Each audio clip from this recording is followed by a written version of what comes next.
cross.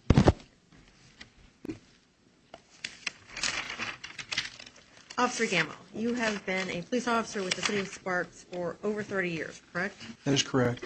And if you could generally, briefly describe your training and experience with regard to DUI investigations, specifically as to relating to determining impairment.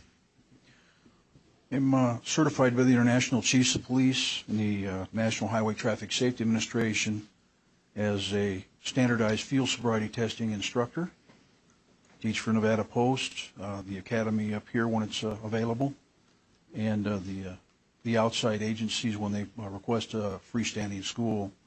I'm also certified by the National Highway Traffic Safety Administration and the International Chiefs of Police as a drug recognition expert, instructor, also a master instructor. I'm also certified to teach A-Ride through also the same facilities. Okay. And so when you made contact with the defendant on December 18th, 2010, did you then employ your experience and training when you made contact with the defendant? Yes, I did. Okay. And isn't it correct that you noticed red watery eyes, an odor, it was a sweet odor, correct? Correct. Okay. Was there anything else that you observed that could be an indicia of impairment because of alcohol or drugs? When they brought Mr. before me, he appeared to be very agitated.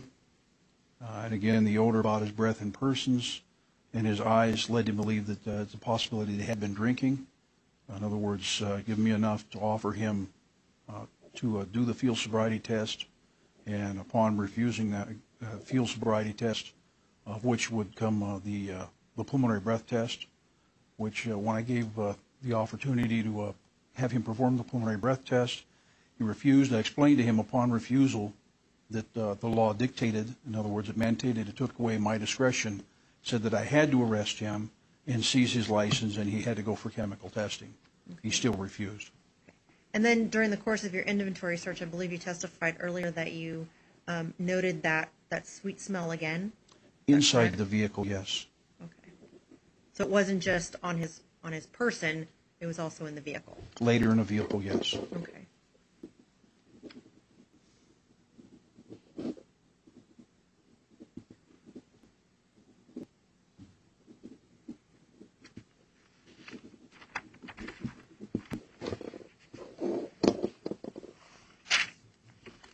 And so in the course of inventorying the vehicle, would it be fair to say at that point, once Mr.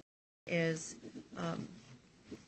going to be arrested for obstructing, that his vehicle is going to be towed, correct? Correct. Okay. And then why specifically is the inventory done? To inventory the property that's there. And again, I was looking for the registration and the insurance. The registration to complete the inventory slip, which wasn't found. I had to run it off our mobile data terminal to get that information and to protect his interests and also ours upon giving it to a tow driver. Okay. And so today you've had opportunity to view video from the interior of the defendant's car. Is that correct? Very limited view, yes. Okay. Limited view in the sense of what's shown in the car. Is that what you mean? Correct. Okay. But you've seen videos of yes. the inside of his car? Yes. Okay. And were you aware that there was that video recording was being done? No. Okay. But you are now aware that it appeared that somebody was recording the incident who would have access to the interior of the defendant's vehicle, correct? Yes. Okay. And just for verification, the camera that was discussed, did you ever observe that positioned as indicated in photograph defendant's exhibit H? Did you ever see it in that location? I did not. Okay. And you've also, I believe, prior to today, had an opportunity to hear audio recording of what happened at the time of this contact, correct? You mean on YouTube? Correct. Yes. Okay.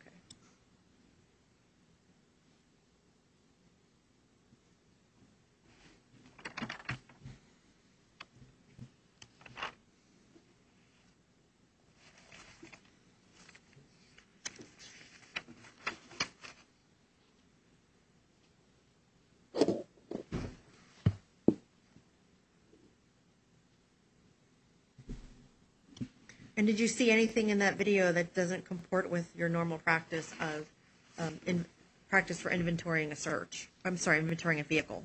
No. Nothing further. Any redirect examination? None.